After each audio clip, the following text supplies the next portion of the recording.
राजस्थान के एक छोटे से गांव में रहने वाला किसान था, धीरज। उसका नाम ही उसकी सबसे बड़ी ताकत था। गांव के बाकी किसान जहां हर साल एक जैसी फसल उगाते थे, वहीं धीरज कुछ अलग सोचता था। लेकिन उसकी अलग सोच को लोग अक्सर पागलपन कह देते थे। एक साल गांव में भयंकर सूखा पड़ा। कुएं सूख गए, नहरों में पानी नहीं था और खेतों की मिट्टी फटकर चटकने लगी थी। ज्यादातर किसानों ने हार मान ली और शहर की ओर काम ढूंढने निकल पड़े। लेकिन धीरज ने गांव छोड़ने से मना कर दिया। एक रात वह अपने सूखे खेत में बैठा था। हवा चल रही थी और मिट्टी की खुशबू भी नहीं थी, बस सूखापन। तभी उसे ऐसा लगा जैसे मिट्टी उससे कुछ कह रही हो, मुझे समझो, मुझे बदले बिना मत छोड़ो। धीरज चौंक गया, लेकिन उसने इस एहसास को नज़रअंदाज नहीं किया।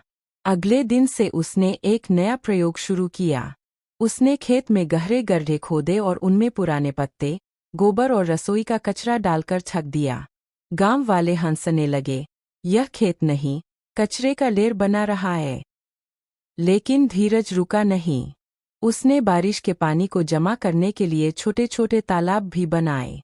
कई महीने बीत गए। बारिश आई, लेकिन कम। बाकी खेतों में पानी बहकर निकल गया, पर धीरज के खेत में वह रुक गया।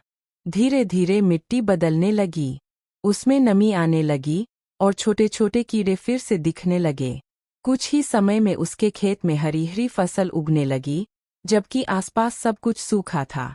गांव वाले हैरान थे। जो लोग उसे पागल कहते थे, वही अब उसके पास सलाह लेने आने लगे। धीरज ने किसी से कुछ नहीं छुपाया। उसने सबको वही तरीका सिखाया, मिट्टी को समझो, वो तुम्हें रास्ता दिखाएगी।